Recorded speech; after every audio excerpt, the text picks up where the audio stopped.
Hello दोस्तों, स्वागत है आप सभी लोगों का हमारे YouTube चैनल स्टडी समागम पर। साथियों, आज के इस वीडियो में मैं आप लोगों के लिए हमारे प्रदेश के मुख्यमंत्री भजनलाल शर्मा जी के द्वारा जनवरी 2024 में लिए गए कुछ बड़े अहम फैसलों के बारे में अपडेट देने वाला हूं। साथियों, वीडियो बेहद इंपॉर्टेंट होने वाला है। वीडियो का टाइटल देकर के वीडियो को स्किप मत कर देना, ना ही वीडियो को एंड करना है। वीडियो को अंत तक आपको देखना है, क्योंकि साथियों आज के इस वीडियो में मैं आप लोगों के लिए भजनलाल शर्मा जी के द्वारा लिए गए कुछ ऐसे अहम फैसलों के बारे में बताने वाला हूं जिनको जानना आप लोगों के लिए बेहद जरूरी है। जी हाँ साथियों, मनरेगा श्रमिकों को मिलेंगे 2 लाख रुपए और ये केंद्र की एक योजना है दोस्तों, जो राजस्थान के अंतर्गत लागू हो चुकी है। हालांकि साथियों ये योजना राजस्थान के अंतर्गत 2 साल पहले ही लागू हो चुकी थी, लेकिन दोस्तों आम जनता को इसके बारे में पता ही नहीं था। लेकिन साथियों एक फैसले की वजह से अब 2 लाख रुपए हमारे मनरेगा श्रमिकों को आसानी से मिल जाएंगे, इसलिए आप लोग निश्चिंत रहिएगा, संपूर्ण डिटेल देखिएगा। इसके बाद दोस्तों 4 लाख पेंशनधारी जेल में हो चुके हैं, मैंने आपको कल के वीडियो में भी अपडेट दी थी। और इसके अलावा साथियों ऐसी कौन सी महिला है जो लखपति बनने का जिनको मौका मिलेगा, और किसान कर्ज माफ होगा या नहीं होगा, 50 किलो राशन, दाल, चीनी, चावल के संबंध में क्या अपडेट निकल के आई है, और जो हमारे पीएम किसान सम्मान निधि के कैंडिडेट है जिनको 12,000 रुपए साल के मिलने हैं दोस्तों, उनकी 16वीं किस्त आने वाली है। अब साथियों 16वीं किस्त में आप लोगों का नाम आएगा या फिर नहीं आएगा, इसके अलावा 16वीं किस्त में आप लोगों को कितने पैसे मिल सकते हैं, संपूर्ण डिटेल समझिएगा, वीडियो को अंत तक देखिएगा। तो चलिए साथियों वीडियो को स्टार्ट करते हैं। सबसे पहले मैं आपको यही अपडेट देता हूं जो आप लोगों के लिए बेहद इंपॉर्टेंट है। साथियों ये हमारे भजनलाल शर्मा जी के एक अहम फैसले की वजह से आप लोगों तक पहुंच रही है। दोस्तों अपडेट यह है कि मनरेगा श्रमिकों को मिलेंगे 2 लाख रुपए, लेकिन साथियों 2 लाख रुपए एक बीमा योजना के तहत मिलेंगे। आप लोगों को भी पता होगा साथियों, आप लोगों के घर में भी बहुत सारे ऐसे कैंडिडेट होंगे जो मनरेगा के अंतर्गत काम करते होंगे। लेकिन साथियों मनरेगा की ऐसी कौन सी योजना जिसके तहत आप लोगों को 2 लाख रुपए मिल सकते हैं? देखिए दोस्तों, मनरेगा में काम करने वाले श्रमिकों के लिए राज्य सरकार के द्वारा 2 लाख रुपए तक का बीमा दिया जा रहा है। यह बीमा केंद्र की दुर्घटना बीमा योजना के तहत दिया जाएगा। किसके तहत?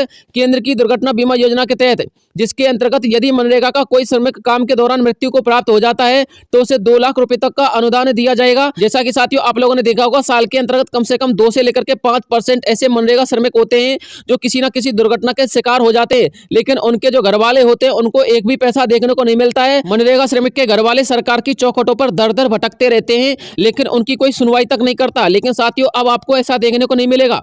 इसके अलावा यदि कोई अंग भंग हो जाता है, यानी कि आप लोग मनरेगा श्रमिक हैं, लेकिन भगवान ना करे किसी भी दुर्घटना के शिकार हो जाते हैं और आपका कोई अंग भंग हो जाता है किसी भी कैंडिडेट का, तो साथियों आपको 30,000 से लेकर के 50,000 रुपए तक का अनुदान दिया जाएगा। इसके अलावा साथियों आपको 50,000 से लेकर के 80,000 रुपए तक का अनुदान ही देखने को मिल सकता है, ठीक है ना। इसलिए दोस्तों आप लोगों को इसमें रजिस्ट्रेशन करवाना चाहिए और आप लोगों को इस दुर्घटना बीमा योजना से जुड़ जाना चाहिए। अब बात करते हैं साथियों आप लोग के अगले पॉइंट की। देखिए साथियों हमारे परियोजना निदेशक है राजेंद्र सिंह शेखावत, आप लोग यहाँ पर पढ़ सकते हैं, उप शासन सचिव भी है ईजीएस के। साथियों इन्होंने एक अपडेट निकाल के दिया, वो अपडेट देख लीजिए। एक डाटा इन्होंने साथियों सेंड किया है परियोजना निदेशक के नए अपडेट के अनुसार प्रदेश भर में लगभग 31% लोग ही ई श्रम पोर्टल पर रजिस्ट्रेशन कर पाए हैं जो इस योजना का लाभ ले सकते हैं। अन्यथा इसके अलावा कोई भी व्यक्ति मनरेगा कर्मी होने के बावजूद भी इस योजना का लाभ नहीं ले सकता। वर्तमान सरकार के मुख्यमंत्री भजनलाल शर्मा जी ने अब इस पहल को जारी रखने के लिए और इसे अधिक चर्चा में बनाए रखने के लिए प्रचार प्रसार के आदेश दे दिए हैं। देखिए साथियों मैं ये नहीं कहता हूं कि आप लोग इस योजना का लाभ लीजिए या फिर आप लोग के घर में कोई मनरेगा श्रमिक है या फिर नहीं है, लेकिन साथियों इस वीडियो को अधिक से अधिक शेयर कीजिएगा, क्योंकि दोस्तों आपको पता होना चाहिए लगभग 1 करोड़ लोग मनरेगा श्रमिक बने हुए राजस्थान के अंतर्गत है। इसलिए साथियों उन लोगों तक ये अपडेट ये वीडियो पहुंचना चाहिए ताकि साथियों वो लोग अपनी दुर्घटना बीमा योजना के संबंध में रजिस्ट्रेशन करवा सके और इस योजना का लाभ ले सकें। इसके अलावा साथियों वर्तमान भाजपा सरकार का कहना है कि यह योजना पूर्व कांग्रेस सरकार के शासनकाल में चलाई गई थी, जो आम लोगों के लिए बनाई गई थी, लेकिन आम जनता तक नहीं पहुंच पाई। ऐसी बहुत सारी योजनाओं को हम आम जनता तक पहुंचा कर ही रहेंगे, कुछ भी हो जाए, क्योंकि साथियों आपको पता होना चाहिए केंद्र की ऐसी बहुत सारी योजना है जो आप लोगों तक नहीं पहुंच पाई है, क्योंकि दोस्तों ये कमी रही है हमारी कांग्रेस सरकार की, कांग्रेस सरकार के प्रचार प्रसार के अभाव की, साथ में दोस्तों कांग्रेस सरकार की योजनाओं की नीतियों की। अब बात करते हैं साथियों आप लोग की अगली अपडेट की। आगे लिखा हुआ है प्रदेश भर में लगभग 1 करोड़ 35 लाख। देखिए मैंने आपको थोड़ी देर पहले बताया था कि 1 करोड़ के आसपास ऐसे लोग हैं जो मनरेगा श्रमिक हैं, उन तक ये वीडियो पहुंचना चाहिए। प्रदेश भर में लगभग 1 करोड़ 35 लाख 75,371 मनरेगा श्रमिक हैं, जिनमें से लगभग 42 लाख 6,398 मनरेगा श्रमिक जो है ई श्रम पोर्टल पर रजिस्टर हैं, जिनको केंद्र की दुर्घटना बीमा योजना के तहत 2 लाख रुपए तक की राशि दी जा सकेगी। तो साथियों मनरेगा श्रमिकों के संबंध में यही अपडेट थी, आप लोगों ने देख लिया होगा। लगभग 1 करोड़ में से 42 लाख कैंडिडेट ऐसे जिनका रजिस्ट्रेशन हो चुका है और बकाया कैंडिडेट का रजिस्ट्रेशन ही नहीं हुआ है। इसलिए साथियों आप लोगों को इस योजना से अधिक जुड़ना है और लोगों में अवेयरनेस फैलानी है। इसलिए साथियों इस वीडियो को अधिक से अधिक शेयर करना है। अब बात करते हैं साथियों प्रदेश के मुख्यमंत्री भजनलाल शर्मा जी की एक और नए फैसले के बारे में और एक एक नए अपडेट के बारे में। दोस्तों, राज्य में मिली सीबीआई को हरी झंडी। आप लोगों ने बिल्कुल सही सुना है, शर्मा जी ने लिया एक और बड़ा फैसला। अब साथियों, सीबीआई के संबंध में क्या फैसला लिया, पूरा अपडेट देख लीजिएगा। राजस्थान प्रदेश के मुख्यमंत्री भजनलाल शर्मा जी ने राज्य में से भ्रष्टाचार को खत्म करने के लिए सीबीआई को हरी झंडी दे दी है। राजस्थान राज्य के अंतर्गत सीबीआई को कोई भी अनुसंधान या फिर इन्वेस्टिगेशन करने के लिए किसी भी प्रकार की राज्य से कोई अनुमति नहीं लेनी होगी। यह बिना किसी अनुमति के सीधे इन्वेस्टिगेशन या फिर अनुसंधान कर सकती है। आप लोग को पता होना चाहिए साथियों, वर्तमान सरकार का कहना है कि भूतपूर्व कांग्रेस सरकार ने सीबीआई को सीधे अनुमति देने से मना कर दिया था, लेकिन अब ऐसा नहीं होगा। हमारी सरकार का उद्देश्य राज्य में से भ्रष्टाचार को खत्म करना है, इसलिए हमने सीबीआई को बिना किसी अनुमति के ही हरी झंडी दिखा दी है। यानी कि अब सीबीआई को राजस्थान के अंतर्गत किसी भी प्रकार का इन्वेस्टिगेशन करने के लिए या फिर किसी भी प्रकार का गवर्नमेंट अनुसंधान करने के लिए किसी भी प्रकार की राज्य सरकार से अनुमति लेने की कोई आवश्यकता नहीं होगी। वो बिना किसी अनुमति के केंद्र से आ सकती है और भ्रष्टाचारी लोगों के खिलाफ शिकायत दर्ज कर सकती है। इसके अलावा जांच भी कर सकती है, इन्वेस्टिगेशन कर सकती है। यानी कि साथ ही ये जो प्रक्रिया थी पहले हमारी कांग्रेस सरकार के अंतर्गत नहीं थी, जिसकी वजह से क्या होता था, हमारी राजस्थान प्रदेश की आम जनता के लिए जितनी भी गवर्नमेंट योजना आती थी तो ऊपर के जो अधिकारी होते थे वो सारा पैसा गप कर जाते थे। यानी कि साथियों, सारा पैसा साफ कर देते थे, लेकिन आम जनता के लिए उन योजना का लाभ नहीं पहुंचता था। लेकिन साथियों, अब ऐसा देखने को नहीं मिलेगा। जितने भी ऐसे लोग हैं जो भ्रष्टाचारी हैं और भ्रष्टाचार फैलाते हैं, आम जनता का पैसा खाते हैं, योजनाओं का पैसा खाते हैं, सभी के खिलाफ साथियों शिकायत दर्ज होगी और इनके खिलाफ इन्वेस्टिगेशन भी होगी। तो दोस्तों, ये अपडेट थी सीबीआई के संबंध में। अब बात करते दोस्तों अगली अपडेट के विषय में।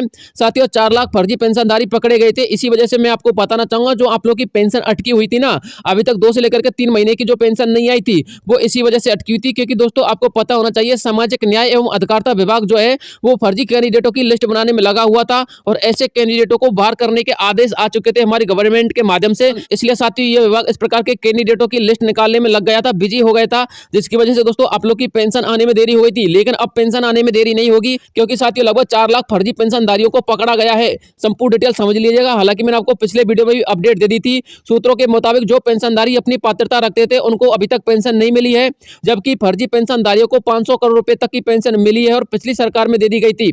ऐसे पेंशनधारियों को अभी तक उनकी जांच भी नहीं हुई थी, लेकिन वर्तमान सरकार के आदेश के अनुसार फर्जी पेंशनधारियों की जांच हुई तो पाया गया कि 4 लाख पेंशनधारी फर्जी हैं, जो कि लगभग 500 करोड़ रुपए तक की पेंशन खा चुके हैं। इसके अलावा साथियों, फर्जी पेंशनधारियों के संबंध में एक अपडेट, एक डाटा निकल के आया, वो देख लीजिए। पेंशन फर्जीवाड़े में 1,13,000 भारी लोग शामिल थे। ये भारी लोग कई सालों से पेंशन ले रहे थे। इसके अलावा 6,414 लोग कोरोना के मृतक के परिजन फर्जी पेंशन लेने वाले शामिल थे।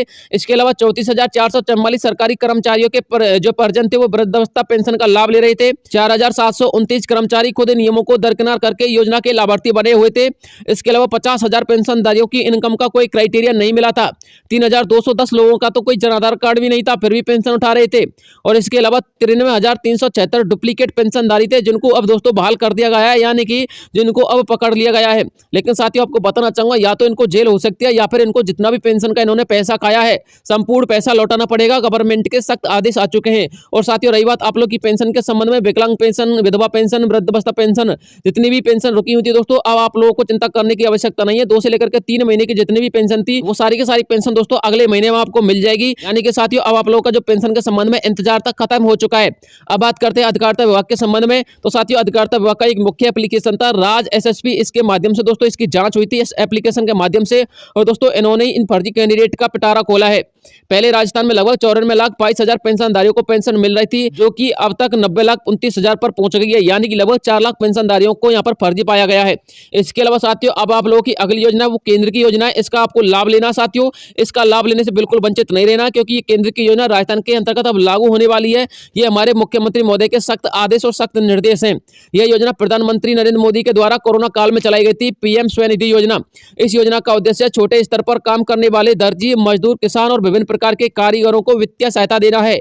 यह योजना अभी तक अच्छी तरह से सुचारू रूप से चल रही है, इस बात को समझ लीजिएगा। देखिए दोस्तों, आपको बताना चाहूंगा, इस योजना में जो ठेले पे काम करते हैं उनको आर्थिक सहायता दी जाती है। इसके अलावा विक्रेताओं को आर्थिक सहायता मिलती है, दर्जियों को आर्थिक सहायता मिलती है। यानी कि विभिन्न प्रकार के जो कारीगर हैं, जो छोटे स्तर के कारीगर हैं, जिनको साथियों को भी गवर्नमेंट को भी बैंक लोन नहीं देती है साथियों, अब उनको यहाँ पर सस्ती ब्याज दर पर दोस्तों लोन देखने को मिलेगा। साथियों, लोन आपको 10% के हिसाब से, फिर 20% के हिसाब से, फिर 50% के हिसाब से मिलेगा। यानी कि पहले आपको 10,000 रुपए का लोन मिलेगा। यदि यदि आप लोग का व्यवहार सही हुआ पे करने का तो साथियों 20,000 का मिलेगा। 20,000 के अलावा फिर 50,000 का मिलेगा। 50,000 का बिहेव सही हुआ तो दोस्तों 80,000 का मिलेगा। 80,000 से 1,20,000 का मिलेगा।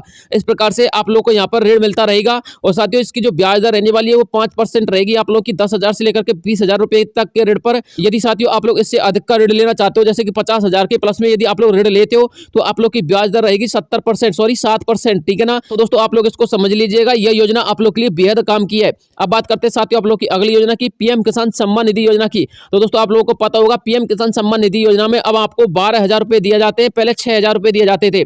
लेकिन साथियों आपको बताना चाहूंगा अब आप लोग की 16वीं किस्त आने वाली है। तो साथियों जो कोई भी कैंडिडेट ये देखना चाहता है कि 16वीं किस्त हमको मिलेगी या फिर नहीं मिलेगी, तो दोस्तों आप लोग के लिए मैं पीएम किसान सम्मान निधि के संबंध में कुछ कॉन्टैक्ट नंबर लेके आया हूं। आप लोग इन कॉन्टैक्ट नंबर पर, ये टोल फ्री नंबर है, इन पर कॉन्टैक्ट कर लीजिए दोस्तों और अपना डाटा पूछ लीजिए, ठीक है ना। आपको संपूर्ण डाटा दे दिया जाएगा। और इसके अलावा जो हमारे नए किसान भाई हैं वो इस किस्त को उठाना चाहते हैं और 12,000 रुपए पीएम किसान सम्मान निधि का उठाना चाहते हैं, तो दोस्तों आप लोग पूछ सकते हो कि इसकी पात्रता क्या चाहिए, इसकी क्राइटेरिया क्या है। तो दोस्तों आप लोग भी इस योजना का लाभ ले सकते हैं, इस योजना में आवेदन कर सकते हैं, ठीक है ना। ये सारे के सारे टोल फ्री नंबर है। यदि आप लोग टोल फ्री नंबर पर कॉन्टैक्ट ना कर पाओ तो दोस्तों आप लोग ईमेल आईडी पे कॉन्टैक्ट कर लेना। 24 घंटे के भीतर आपको ईमेल प्राप्त हो जाएगा, ठीक है ना, इसके रिप्लाई में। और इसके अलावा साथियों मैं आपको बताना चाहूंगा जो आपको 16वीं किस्त आएगी ना वो 4,000 के आसपास की आएगी। इसलिए आपको ध्यान में रखना है, यदि आपको 4,000 के आसपास या फिर 3,500 के आसपास देखने को ना मिले तो दोस्तों आप लोग इन कॉन्टैक्ट नंबर पर शिकायत भी कर सकते हो। अब बात करते हैं साथियों आप लोग की अगली योजना की। अगली योजना साथियों आप लोग की गैस सब्सिडी के संबंध में, उज्ज्वला गैस कनेक्शन योजना के संबंध में। दोस्तों इस योजना को तो मैं आप लोगों के लिए तब तक लेके आता रहूंगा जब तक आप लोग के लिए हर किसी कैंडिडेट को 450 रुपए में सिलेंडर उपलब्ध ना हो जाए।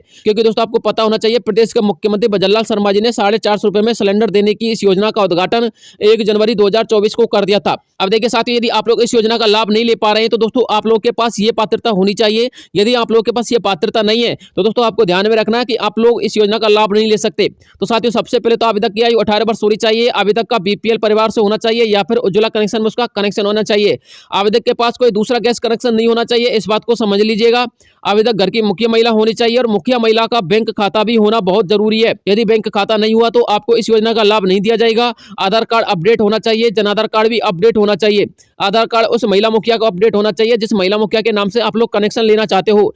जन आधार कार्ड अपडेट होना चाहिए। आधार कार्ड में मोबाइल नंबर लिंक होना चाहिए जो कि एक्टिव होना चाहिए। लेकिन दोस्तों इसके अंतर्गत एक और मेजर समस्या बनी हुई है। यदि आप नया उज्ज्वला कनेक्शन लेना चाहते हैं तो आपको विकसित भारत शिविर कैंप के माध्यम से उज्ज्वला कनेक्शन लेना पड़ेगा। क्योंकि साथियों आप लोग यदि किसी नजदीकी गैस एजेंसी पर उज्ज्वला कनेक्शन करवाने जाते हैं तो साथियों नजदीकी गैस एजेंसी पर उज्ज्वला कनेक्शन करवाने से आप लोगों को यहाँ पर 450 रुपए में सिलेंडर नहीं मिलेगा। क्योंकि साथियों 450 रुपए में सिलेंडर उन्हीं नए उपभोक्ता को मिलेगा जिन उपभोक्ताओं का कनेक्शन विकसित भारत शिविर कैंप के माध्यम से किया जाएगा। इसलिए साथियों यदि आप लोग के गाँव में या फिर आप लोगों के गाँव के आसपास किसी भी शहर में किसी भी गाँव में कोई भी विकसित भारत शिविर कैंप लगता आपको दिखाई दे जाए तो दोस्तों आप लोग वहां पर अपना उज्ज्वला कनेक्शन करवा लेना। और साथियों 450 रुपए में हैंड टू हैंड सिलेंडर ले लेना। इसलिए साथियों आपको ध्यान में रखना है कि विकसित भारत शिविर कैंप आप लोग के गांव में आप लोग के शहर में कब आयोजित हो रहा है। इसके अलावा साथियों आप लोग की अगली योजना आती है गरीब कल्याण योजना। दोस्तों गरीब कल्याण योजना में आप लोगों के लिए 50 किलो राशन हर महीने मिलेगा और साथियों बिल्कुल मुफ्त में राशन मिलेगा। राशन के अंतर्गत आपको चावल, गेहूं, दाल, सरसों का तेल और शक्कर दिया जाएगा, यानी कि चीनी भी मिलेगी। साथियों ये योजना केंद्र की योजना है, इसलिए दोस्तों इस योजना का लाभ आप लोग एक देश एक राशन कार्ड के माध्यम से उठा सकते हो। यानी कि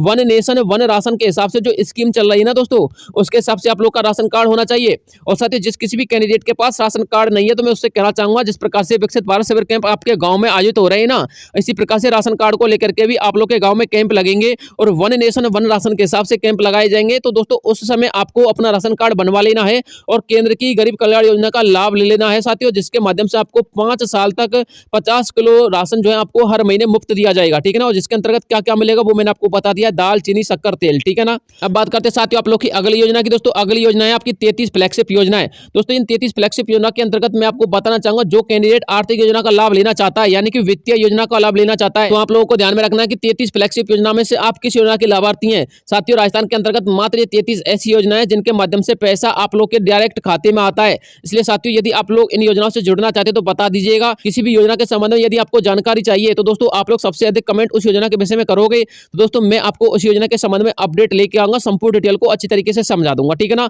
आप लोग इनको पढ़ लीजिएगा कौन सी 33 प्रकार की वित्तीय योजना है। मैं इसको धीरे धीरे स्क्रॉल कर रहा हूँ साथियों, आप लोग इसको पढ़ते रहिएगा, ठीक है ना। तो साथियों सारी की सारी योजनाएं जिनका आप लोग लाभ ले सकते हो, ठीक है ना। तो दोस्तों ये अपडेट थी जो मुझे आप लोगों तक पहुंचानी थी। तो साथियों आज के वीडियो में इतना ही काफी, मिलता हूं आपसे नेक्स्ट वीडियो में, तब तक के लिए जय हिंद जय भारत।